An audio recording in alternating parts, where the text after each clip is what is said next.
Oh, hell yeah. That's Fresh Blood by the Eels.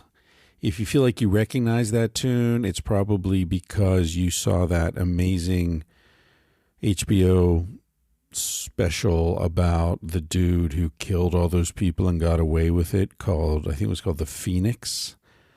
The rich guy from New York who went to Texas and killed the dude and probably killed his girlfriend and his wife and all these other people, and basically kind of invited a filmmaker to come and catch him. Yeah, it's a very strange special. If you didn't see it, check it out. Find it on Netflix or whatever. I think it's 5 episodes, and it's really interesting. And that's a perfect theme song for it because the dude's a monster, but kind of makes you want to dance, you know? He's very charismatic, very compelling. Kind of feel like, you know, he'd be a great guest on the podcast. One of the things I think about doing when I get this van and do the whole podcast tour, by the way, that seems to be moving forward. I talked to my uncle about it today, Uncle Dan. Hey, you know Uncle Dan. Anyway, Uncle Dan's looking for a van. And then he and I are going to outfit it together, you know, set it all up. That'll be a lot of fun. I'll go to Florida. We'll hang out, set up the van, and then I'll drive that bitch around and see what I find. There are lots of people who I can't wait to interview. I've already got a whole list, 30, 40 podcast guests.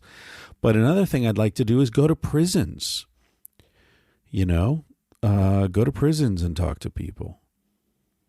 Stone cold killers. See how that goes. Not like psychopaths, but there are a lot of people in prison who are good people who just, you know, made the wrong move at the wrong moment. God knows, I could have spent my fucking life in prison. Allegedly, there are a lot of things that I did that if I'd gotten caught doing them would have landed me in prison for a long, long time. Allegedly. You always got to say allegedly. That's what my lawyer tells me. I don't have a fucking lawyer, but if I had a lawyer, I know that's what he'd tell me. Okay, this episode, I recorded this earlier today, so I'm throwing in an intro here because I thought it was all done, and then I listened to the beginning because I thought, did I put any music at the beginning? How did the beginning work?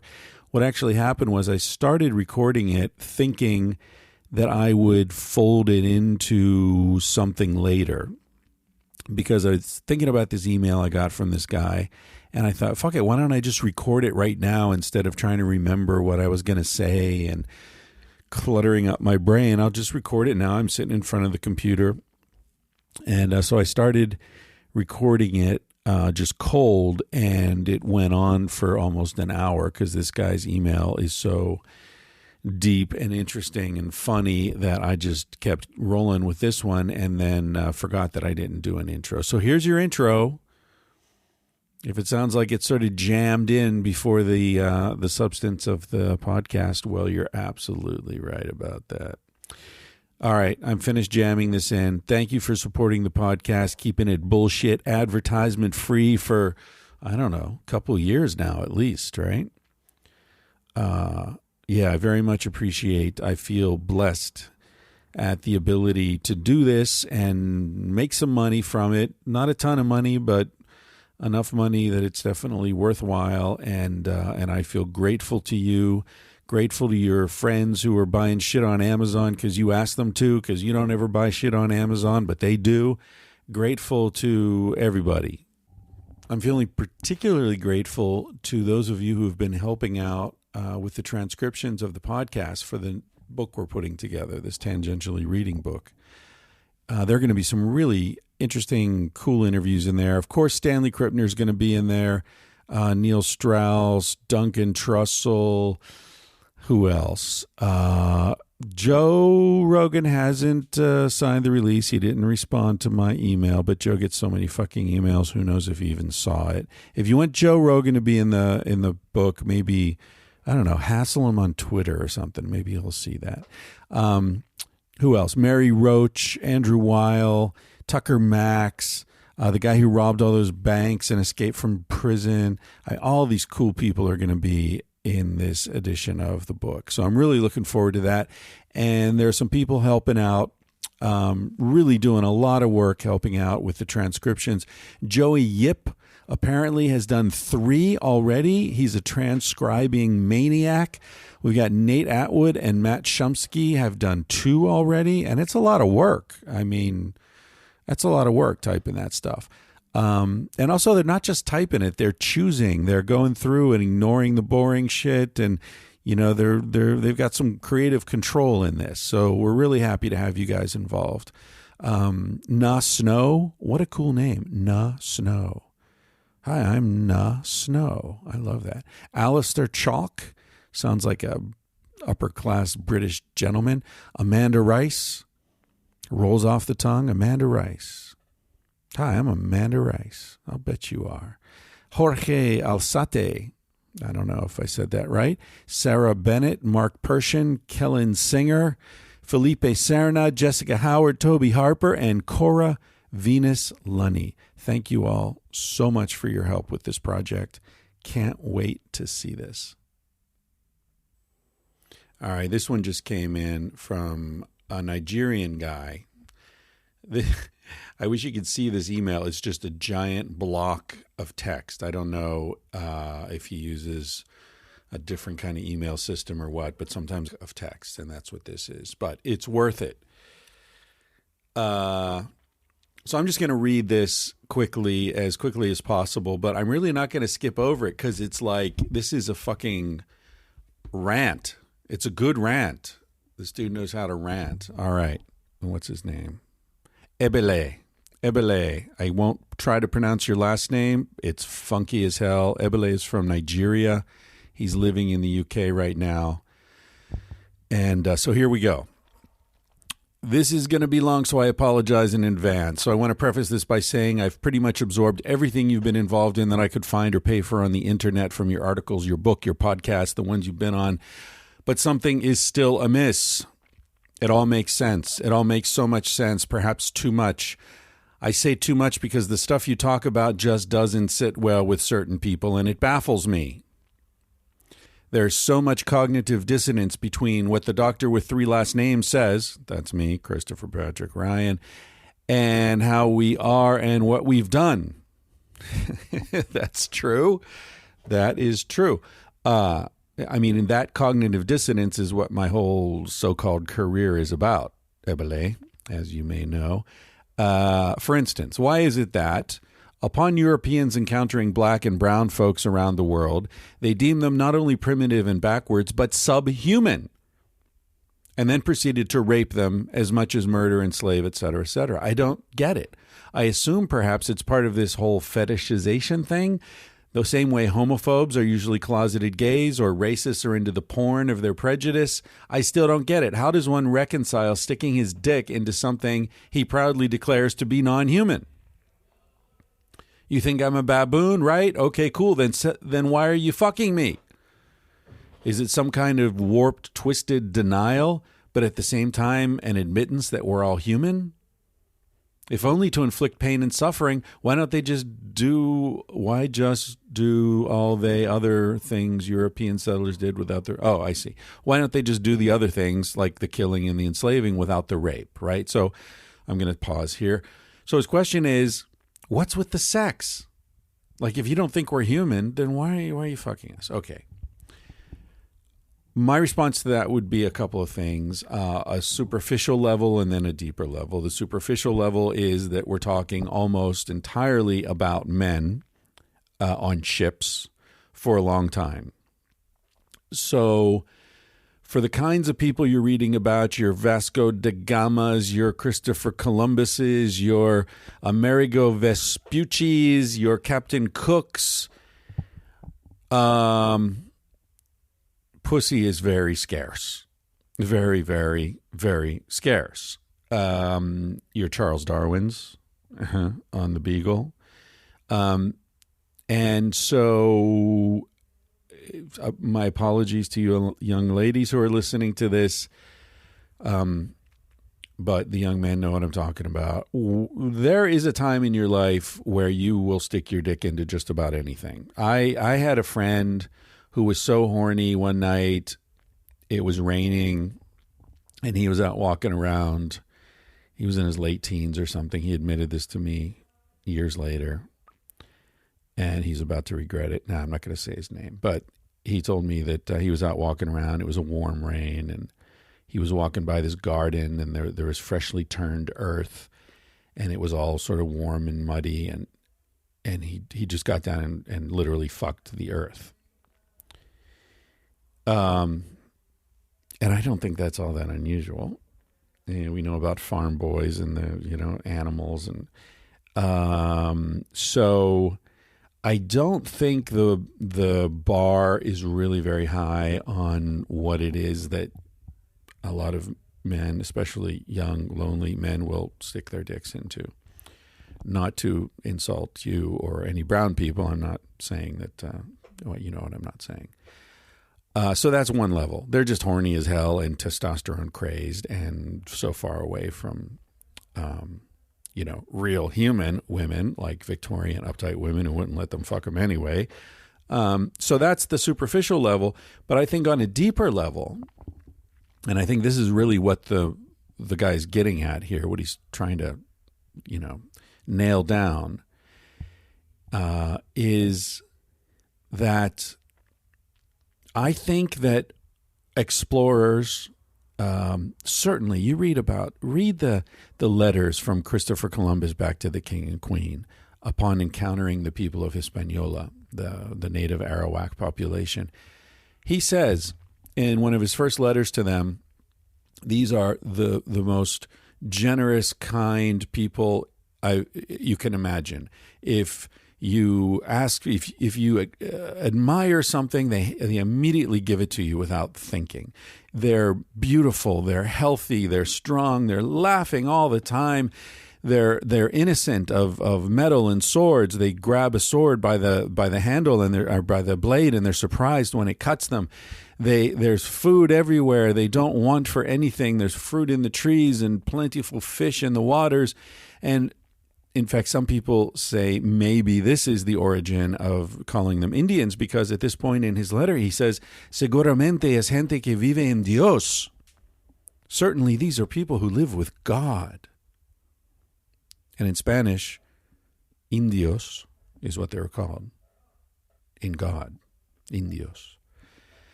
Now, I've heard other arguments, and certainly from what I've read, Colon, or as he's called in Spanish, or Columbus, did believe he was in Asia. And so I don't know. I don't have a final answer on the question of why he called them Indians or indios. But certainly he described people who lived in paradise.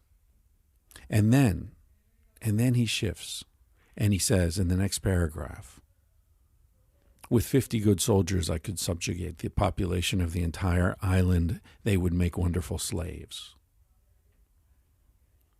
Now, this is something I'm getting at in Civilized to Death. This sickness of what we call civilization is unbelievable. And I know this makes lots of people angry. This is along the same lines as the, blame America first kind of thing. Oh, yeah, it's always America's fault. Sure, we're out there defending freedom, helping everybody out and sacrificing our young men and women and our treasure, trying to, defeat communism is what it used to be. And now it's fighting terrorism, the current enemy. And everybody blames us and blah, blah. Yeah. The problem with that is that there's a big difference between the guy who's saying that, who's probably not a bad guy, and who has a legitimate grievance because he knows people who've gone overseas and come back missing a leg, or he knows people whose kids have gone over and never come back, or he's got buddies who he went to Vietnam with and he saw what happened to them there. And so he knows they were good people. He knows the sacrifice is incredible that has been taken. And it's real, and it's in blood, and it's in years lost, and it's in incredible sadness, and all those things are legitimate. But what that guy isn't understanding is that the sacrifice was not made to protect freedom. The sacrifice was not made for a good reason. The sacrifice was made because he and his buddies got fucking conned. His buddies lost their lives, not to the Vietnamese, not to the Viet Cong, not to the Afghanis. They lost their lives to the propaganda of their own fucking country. So yes, I blame America first, but only because it happens to be America. Every country does it. Every religion does it, except Buddhism, which doesn't consider itself to be a religion. There's no Vatican of Buddhism. There's no power structure of Buddhism that is, overreaching and asking for money all the time. So I don't even consider Buddhism to be a religion. But institutions do this. Institutions convince people to do shit that is completely against their interests, but in the interest of the institution. And the way it does this is by pulling strings called patriotism, strings called honor, strings called heroism, strings called freedom, the American way, or the French way, or the British way, or the Indian way, or the Pakistani way, or whatever the fucking way it is, whatever country's trying to convince you to do shit that you should not ever do. That's how they do it. It's oldest fucking trick in the book. So what I believe in response to what he's saying is that civilization is a mutant life form, a superorganism within which we are embedded, and that superorganism has its own interests that are not in alignment with our interests as individuals. So civilization is, the broadest term, and within civilization you have superorganisms that are countries, that are companies, that are religions. And so as you go down the levels, the next level is human communities, human families, and individuals, and so on. But there's a leap from the biological level of human beings to this superorganism level of institutions. And Sebastian Junger, who's one of the most articulate and passionate and intelligent commenters on warfare these days, I remember him talking about that, where he says, I think it was in his book War, where he was embedded with these guys in the Korengal Valley. I think I may have talked about this before. And he was with the Marines, I think 6 months, a long fucking time. And they were getting shot at day after day and going through all this incredible hardship and deprivation. And I remember, I think maybe it was Bill Maher or someone, I don't remember, interviewing him. And he's like, but why do they do this, Sebastian? Why do they do this? These guys don't, and they're not interested in pipelines and, geopolitical power struggles between European interests and, India and China. And, nobody even knows what the fuck the war in Afghanistan was really about. Has anyone ever explained that to you in a way that made sense? It certainly wasn't about 9/11. 9/11, I don't know, find the guys who send in special forces, find the guys who did it and call in the fucking bombs. You don't need to invade a country to do that. It wasn't about 9/11. It was about controlling a strategic part of the globe and using that as an example to keep China in check and whatever. In other words, it was an argument, a struggle between superorganisms, and people get sucked into it. The same way the microbes in your gut get sucked into weird shit every time you travel in a foreign country, and suddenly there are all these new microbes showing up and there's a struggle for control and all this. They weren't asking for trouble. That was you. You made some decision that affected them. That's what happens in wars and countries. So what I think is that Europeans who have been living in the superorganism for centuries, when they encounter people who are not embedded in a superorganism, because hunter-gatherers are not superorganisms. That's the fundamental, essential quantum leap between hunter-gatherers and tribal agricultural people that have these civilizations that are on a scale in which everyone can't know everyone else personally. That's the birth of the institution.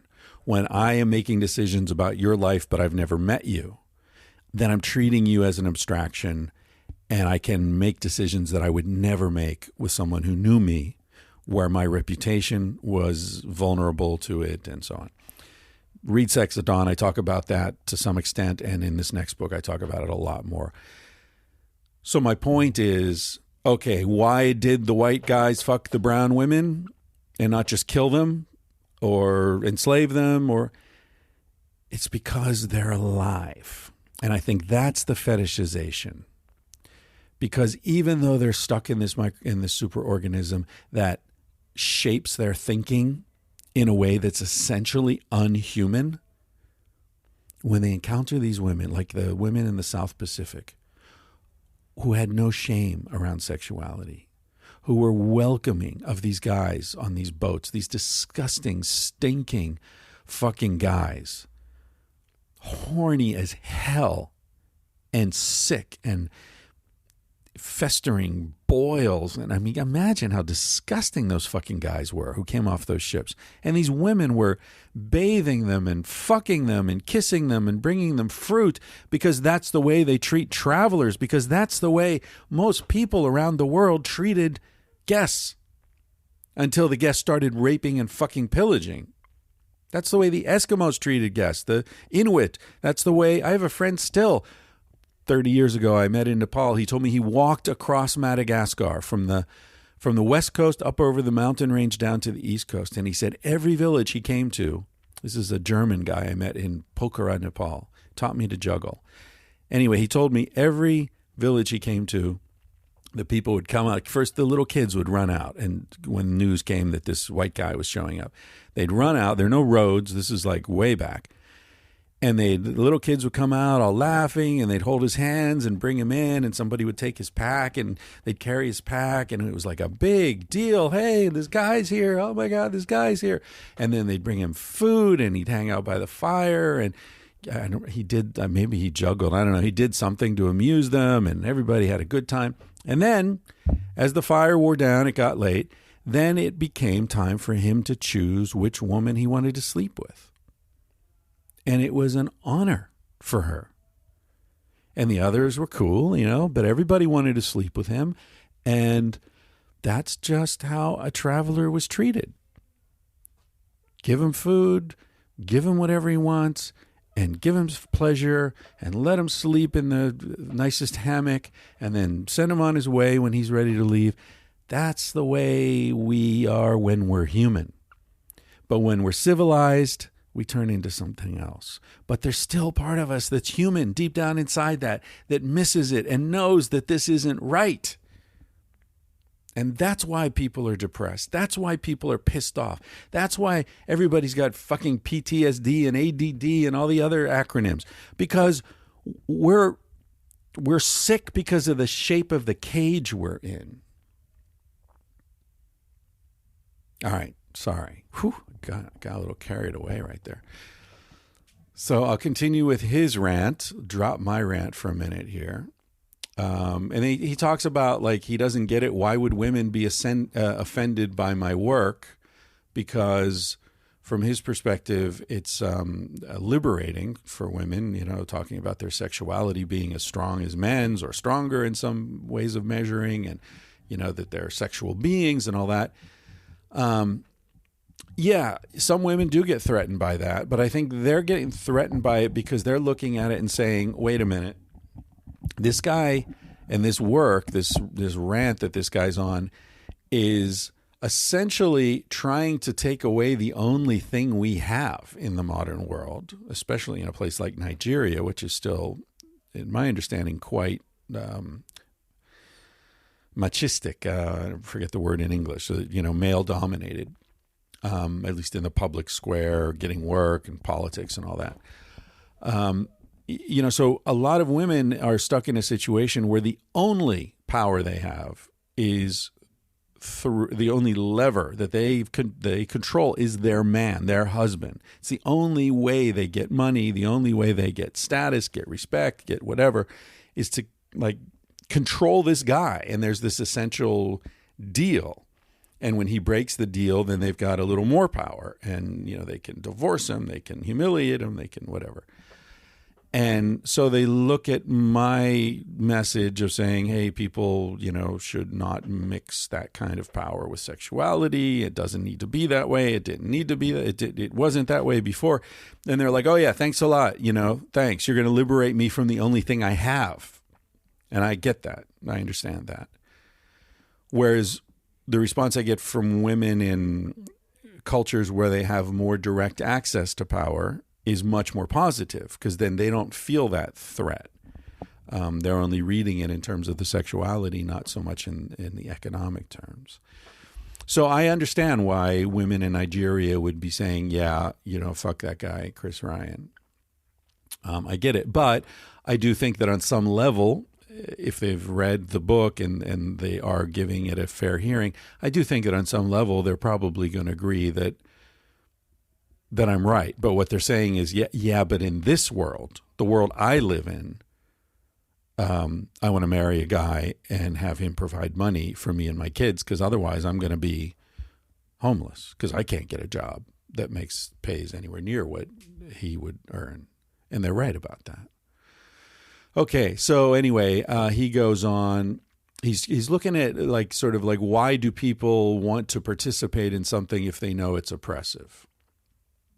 He says so why do women who see through the whole thing want to get married anyway? I don't understand, for example, why gay people have fought so hard for the right to marry when marriage is one of the things that turned them into a marginalized community to begin with. Why do people want to have their cake and eat it? Why do all these gluten-free crystal chakra festival fairies with blonde dreadlocks complain about being the only species that has to pay to live because of the government, man? But they won't take the time to learn how to grow, how to forage, how to hunt for food, how to build shelter.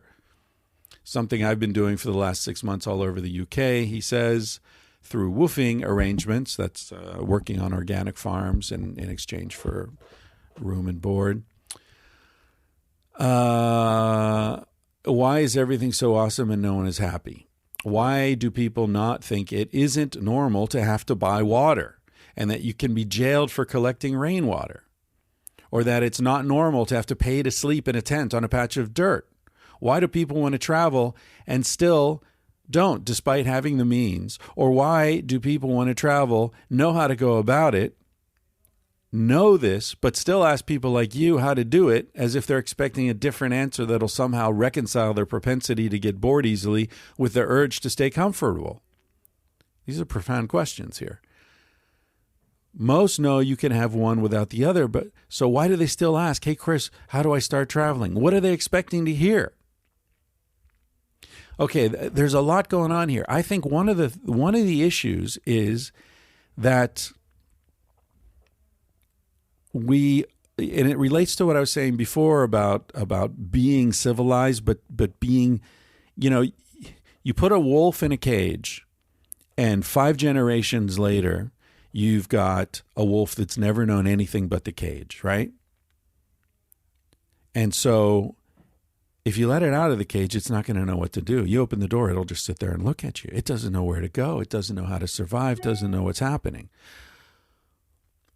And that's pathetic and sad and tragic. But it's still a wolf. There's part of it that's still a wolf. It's not completely a wolf, but it's still partly a wolf. And I think that's where we are. We're, even inside the most pathetic poodle, there's a little bit of wolf in there somewhere. And so I think that's the cognitive dissonance that he's pointing at, that people want wildness. They want adventure. They want excitement. They want to be challenged. They want to feel, where are my limits? But another part of them just wants to lie on the fucking sofa and watch Anthony Bourdain eating weird shit. And I get it. I'm the same. I'm definitely the same, especially when it comes to eating weird shit. I've lived all over the world. I've eaten a lot of weird shit, but not intentionally. Like I couldn't do what Anthony Bourdain does. I couldn't that's wild hog asshole. Yeah, I'll try some of that. No. Couldn't do it unless I'm starving. And I've never been that hungry. I've eaten the weird shit I've eaten has been unintentional. The fucking puppies, I've told that story. I didn't know they were puppies. If I knew they were puppies, I wouldn't have eaten them. I swear I couldn't have. I'm glad I did. It's a good story. I can say I have eaten puppies and they were cute and I played with them before I ate them. So at least, I was friendly. But yeah, I get freaked out about food. If it grosses, I can't eat raw oysters. I wish I could. I think it's cool. I think people who eat raw oysters are cooler than me, man. They're on the beach. They're drinking their beer. They got the fire going. They're shucking their raw oysters. They just pulled out and it's all briny and tastes like the sea. And you put a little lemon or Tabasco and you see the snotty oyster sort of like contracting and I don't know what it's feeling, if anything. And then they, down the gullet and drink some white wine or some beer and hey, it's a fucking party. And I wish I was that guy, but you put a raw oyster in my mouth, I'm going to just puke it right into the fire. It's just a big cold lump of snot as far as I'm concerned. So I think that we all have that, right? Where we are the animal and shit, the animal in me would love raw oysters. I'm sure all my ancestors ate raw oysters going back 100,000 years. But me, I don't know. I grew up in Western Pennsylvania, never had a raw oyster till I was in my 20s, and by then it was too late. So our sense of disgust and our sense of what is possible to enjoy is largely controlled by the culture that we're in. It's embedded in us, and it's very, very hard to think your way out of that. It's possible, but it's very difficult. And I think that's what a lot of psychotherapy really is. I think most neurosis is based on the conflict between the culture and the animal. And I think Freud talked about this to some extent, but I would probably go further. And when the culture is sick, as ours most clearly is, it destroys us. It gets us to destroy each other. It fucks up the water and then sells it to us in plastic bottles that are then fucking up the ocean. It fucks up the air and then wants us to buy little air filters that sit on our desk, or wants us to go around with surgical masks over our face the way millions of people do in China and Japan. It destroys the fucking planet. I mean, there's no question. I don't think anybody at this point could dispute the notion that we live in a sick culture. I don't care. And pick your definition of sick and pick your definition of culture, and I still think I can demonstrate that ours is a sick culture. So when you're trying to be healthy in a sick culture, you're going uphill, you're swimming upstream. It's hard. It's hard work. And I think that's what psychotherapy is. And that's why I think it's really important for psychotherapists to not just be reinforcing the cultural narrative, but to be helping people escape it, because the cultural narrative is sick. 30 years ago, they were giving teenage boys electroshock therapy to help them stop being gay. As we talk about in Sex at Dawn, 100 years ago, they were rubbing acid into little girls' clitorises to help them stop touching themselves in an unhealthy way. It took 100 years for them to figure out it wasn't fucking unhealthy, that there's nothing wrong with little girls touching themselves, you sick fuck. The sickness was the doctors. They were transmitting the sickness by transmitting the cultural narrative, telling people that they're not animals. When's the last time you looked at your shit, animal? Oh no, I don't look at shit. You just like pretend you don't shit. What do? You shit into this thing. It's dark, and you flush it, and you never see it, and you wipe your ass with paper, and you never see that either. And so you can continue in your fucking illusion that you're not an animal, that you don't shit. Of course you shit. Deal with it. I was talking with a friend earlier today about this, and we were talking about how, for me, living in India for an extended period of time was a really important training in this detribalization, this deculturalization. Because, yeah, I grew up with the same fucking narrative. I grew up with the idea that cleanliness is next to godliness and that shit is disgusting and something I never want to think about or talk about. Now look at me. I talk about it all the time. Because in India, I wiped my ass with my left hand for 6 months at a go.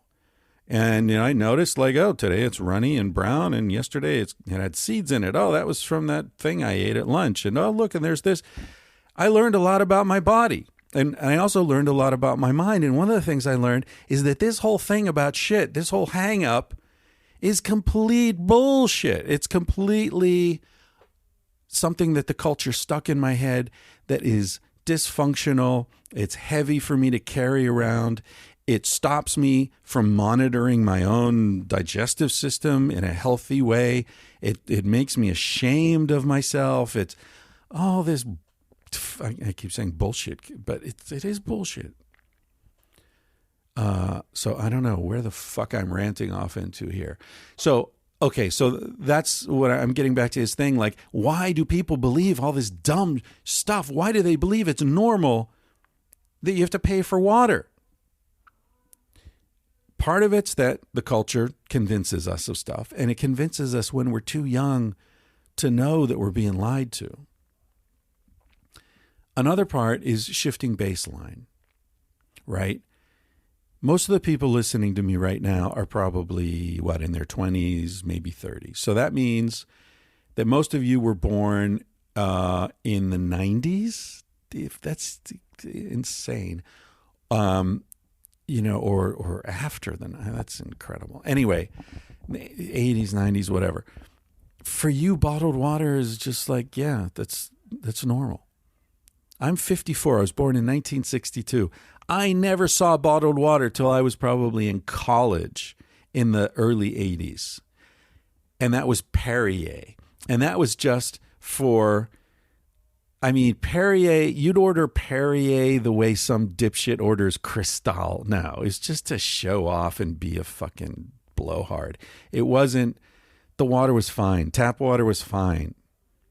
New York City has some of the cleanest tap water in the world, but that's where you saw the Perrier and the fine restaurants. And, oh, yes, I'm having French water. It was flown in just yesterday from the springs in southern France, where the blah, blah, blah. That was the first bottled water I ever saw. And then you just saw it take off. Now, why did it take off? The water was still clean. Still to this day, the tap water's cleaner in many places. I don't know, America now, there's a problem with lead and cities lying about the water. But in those days, the water was pretty clean coming out of the tap. That was before the Republicans gutted all the environmental protections and the testing and all that. So things were being tested. Things were clean. It was okay. And you could drink water from the fucking hose, as I did all my childhood. I love drinking water from the hose. It's just spraying it in my face like a fucking horse. That's great. But then the bottled water thing took off, and now you people, you youngsters out there, to you, bottled water's normal. And you're probably not comfortable drinking out of the tap, depending where you grew up and where you live. You don't know what you're missing. I think about when I was a little kid in Western Pennsylvania, I used to go out with my friends and we'd catch frogs all the time in these streams in the woods near my house. Oh, there's frogs everywhere. There are all these frogs. Now there are fucking no frogs. The frogs are gone. They all died. Because the frogs are mixed metaphor here. Frogs are the canaries in the coal mine. Because they're amphibious, because all these chemicals enter through their skin when there are toxins in the water and when shit starts to get poison, the amphibians are the first to go. So frog populations in North America and actually in most of the world have collapsed in the last 30 years. So little kids now running through those same woods, they don't see any frogs, but they don't miss them because they never saw the frogs. Shifting baseline. It's a shifting baseline theory, it's called. So you grow up and you look around and you say, this is the way, this is the sort of normal state of things. And then as you get older, you look back and say, oh, it's changed. It used to be, better. But I remember, in my case, all the frogs. But somebody who's 30 years older than me might say, yeah, but you don't remember the deer and the bears. And someone older than him would say, yeah, and you don't remember the fucking mountain lions that used to go around in those woods. And someone older than him would say, yeah, and before the fucking white people got here, there were buffalo. There were forest buffalo all over eastern United States. That's true. So the baseline of what's considered normal keeps shifting with each generation. And the condition you're born into is very quickly assumed to be the normal baseline condition. Okay, back to this rant from, what's his name? Ebele. I hope I'm pronouncing that good. Well, yeah, I wanted to go back and read this again. Why do people want to have their cake and eat it? Why do all these gluten-free crystal chakra festival fairies with blonde dreads complain about being the only species that have to pay to live? 'Cause of the government, man. But won't take the time to learn how to grow, forage, or hunt, or build shelter. Love that line. And he continues, why are there so many non-white Christians? I wonder about that too. Like all these Africans who are really into Christianity. That's kind of sick to me, you know, that's embracing the oppressor. Anyway, and yet so many white people running around looking for ancestor spirits, wearing knockoff Native American headdresses in the forest at their so-called tribal gathering festivals like Burning Man. And then he says, little tidbit, I went to Burning Man in South Africa and I was the only black guy there. That's amazing. He says, imagine, in Africa. I saw lots of African clothes, drums, dances. Heck, I even heard people talking about my tribe, but I'm the only black person I met. Some of the loudest monogamy advocates I know are also the most promiscuous, in the sense that they cycle through so many short-term monogamous relations and end up getting laid more than I do, a guy who honestly lets women know in one way or another that I'm not monogamous. Why am I the one that goes 7 months without getting laid when my other friends are constantly getting laid by lying? Again, it's because you live in a sick society. So if you want to fit in and you want to excel, you want to be successful in this game, you have to play by the rules of the game. Your problem, Ebele, and mine, and a lot of the people who are listening to this, is that we look at this game and we say this game is bullshit. This is bullshit. And the thing that people will not accept, many people, is that you question the legitimacy of the game. They much prefer that you cheat and you get caught cheating, because then they can forgive you. What's unforgivable is that you question the legitimacy of the game. And that's why David Vitter is still in the Senate.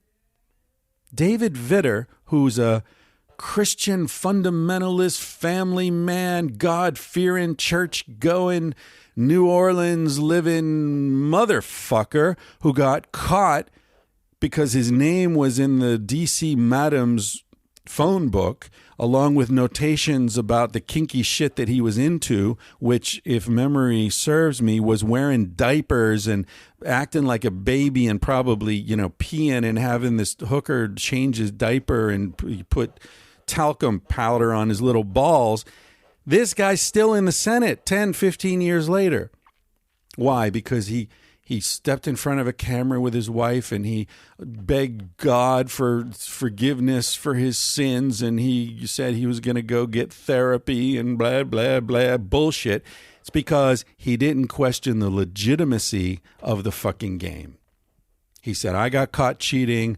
I'm a bad boy. I'll do whatever I have to do, but this game is legitimate. I'm with you. The game's real. But man, you step back and say, hey, this game is bullshit. Oh, nobody forgives that.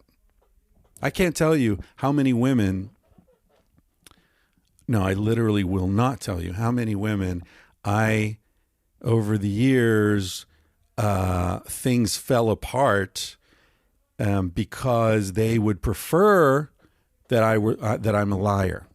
They can accept a liar.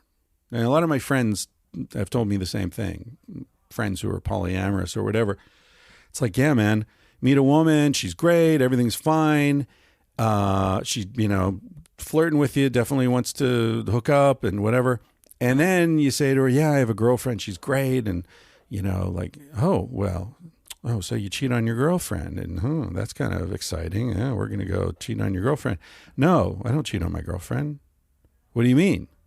You mean you would tell her about this? You would tell her about me? Yeah, of course. Oh, no, that's sick. That can't do that. Completely cool if you're lying to your girlfriend or your wife. That's cool. That's kind of hot. But you're telling the truth? No, that's a deal breaker. It's because you're questioning the legitimacy of the game. So he sums it up. He says, so basically what I'm trying to figure out is what makes people get comfortable in oppression. Why do slaves get comfortable in their chains? Why are people amazed by all these stupid high-tech baby carriers? And I'm just sitting here like, what the fuck, Dad? You just spent a lot of money to be more effective in not being in physical contact with your child, which is true. You see these baby carriers, it's like, all you need is a blanket. Put the baby in the blanket, wrap it around your fucking neck, and you're both going to be happier. You don't need the shock absorbers, 3-wheel, $400 super deluxe baby carrier. The baby wants to be in your arms. That's where the baby wants to be, not in a fucking contraption. Yeah. And then he says, that's the end result of all this progress, in quotes. Funny how they use the same word to describe cancer. You bastard. It's like you read my manuscript. That's in there. There's a whole thing about progress and how we use, the disease is progressing. And yeah, so anyway, another cat out of that bag. Yeah. So, and then he ends by saying, why is it so hard to convince people we all got screwed in this big bum fucking deal? I don't know, brother. I don't know, but that's what I'm trying to do. And it sounds like that's what you're trying to do. And it's an uphill climb, but I think it's worthwhile. And as to why people get comfortable in their chains, I don't think it's that they get comfortable. I think it's that they learn to stop feeling the pain, which isn't quite the same as comfortable. It's close. Very close. But it's not quite the same. I think I talked about this experience a few months ago. I was at a friend's house in LA, and they're very comfortable financially. They're wonderful people. I stay with them every time I go there. They've got a guest house and beautiful property. It's really lovely. And they had just recently bought a new bed for themselves, and they loved it so much that they bought another mattress for the guest house. And so my hostess said, hey, let me know how you feel tomorrow, like, what you think about this bed, because we really love it. And it's like $5,000 bed with the super deluxe comforter and the pillows and I don't know. Anyway, the next morning at breakfast, she said, what'd you think of that bed?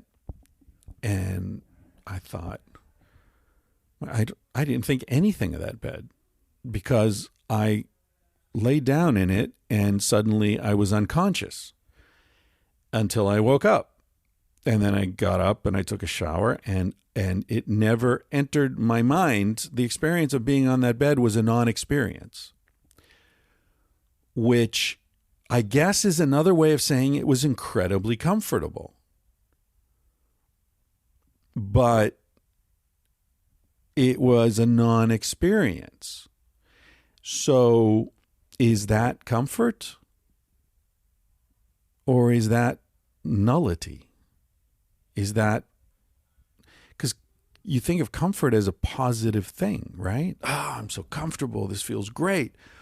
Well, I can't really say that felt great. It didn't feel like anything. It was like being in a sensory deprivation tank. Like, hey, did that feel good? Well, no, it didn't feel like anything. And so I think that is why people get comfortable in their chains, because after a while they don't feel them anymore.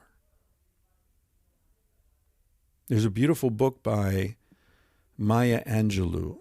The title is one of the best titles ever. It's called I Know Why the Caged Bird Sings. I was going to play Comfortably Numb by Pink Floyd, but I can't do that. I try not to play anything mainstream that's going to get me in trouble with anyone. I try to focus on people who send in music to the podcast or music that you wouldn't have heard of anyway, so I can legitimately say, no, I'm spreading the word of this music, but everybody's already heard of Pink Floyd, and I don't want to cause problems or deal with problems.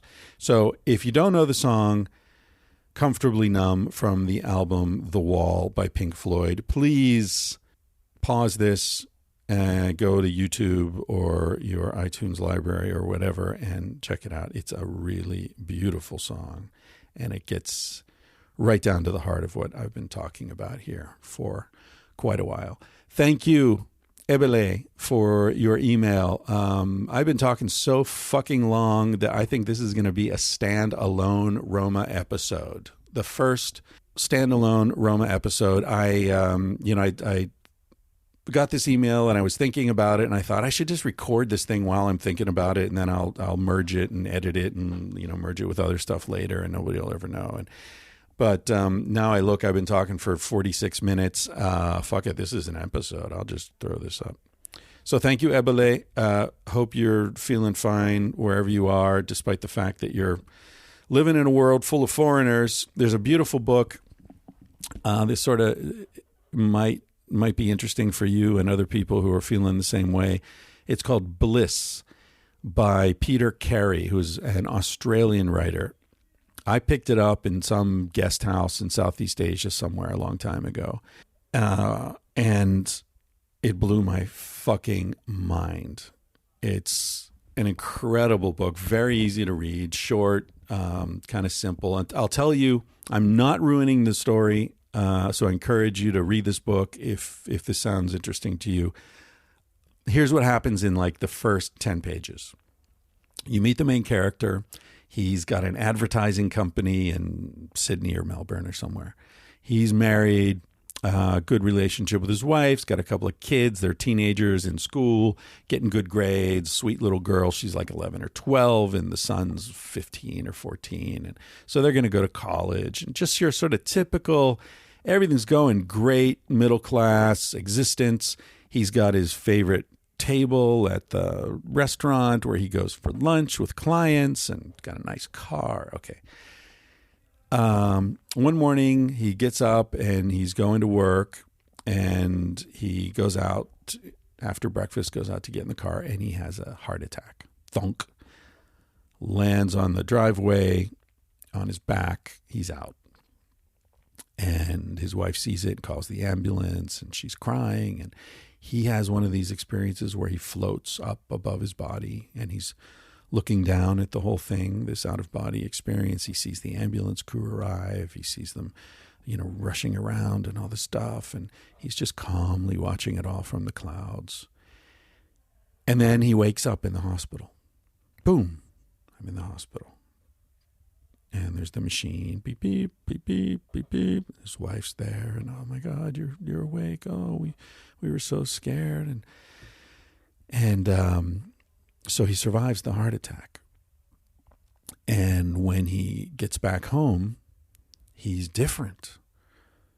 He realizes that life is precious and brief and can end at any second. And it completely changes the way he looks at things. So one day he's at work and he's like, what am I doing here, dealing with all this bullshit paperwork? My lovely wife, it's been so long since, like, we've gone to the beach together, or we've just gone for a walk, and I miss her. And so he leaves the office and he goes home in the middle of the day and goes into the house and finds his wife in bed fucking his best friend. And he realizes this has been going on for a long time, and he had no idea. So then he decides, well, okay, at least my kids are great. And he goes to school and picks them up at school or whatever, and runs into one of the principals. And anyway, I don't remember how, but then he realizes, like, his son is selling drugs and his daughter's, like, giving blowjobs to all these other kids. And it's just like, everything's fucked. And so he sort of like has what they used to call a nervous breakdown, which is just like losing your shit and like, what's going on? And he ends up in this mental hospital, and he has a realization that in fact he did die. He died. And this is hell. Hell looks just like your normal life, but you can't convince yourself of the bullshit anymore. And so that's the beginning of the novel. The rest of the novel is how he goes on with his life, convinced that he's in hell and that pretty much everyone he sees is some sort of robot or actor who's just there to fuck with him. And every once in a while, he meets someone and they'll say something, or there'll be some kind of exchange of energy between them where he'll be like, wait, you're real too, right? And they're like, yeah, I'm real. Like, okay. So that's the world he lives in. And ever since I read that novel, I kind of feel like that's the world we all live in. At least those of us like Ebele, who look around and say, what the fuck is going on? And how the fuck are these people accepting this as normal? Ignorance is bliss. Thanks for your email, Ebele. Hope everybody's doing well. And I hope I didn't bore you by ranting for almost an hour. I'm going to play you out with a song called Oh My God by Michael Franti and Spearhead. It's one of the most political songs you're ever going to hear. If you listen to the lyric, you're going to be mortified and amused and educated. It's really worth listening to, especially in this week when the political conventions are starting in the United States, pitting an absolutely insane lunatic who prefers war over any other approach to international affairs, and another absolutely insane lunatic who I don't even know what the fuck he prefers. Nobody knows what he's the guy's. The only difference is one of them's crazy in a conventional way and the other one's crazy in an unconventional way. And that's the state of affairs in the United States now. People are comforted by a familiar sort of insanity and frightened by this new form of insanity, which is untested and unfamiliar.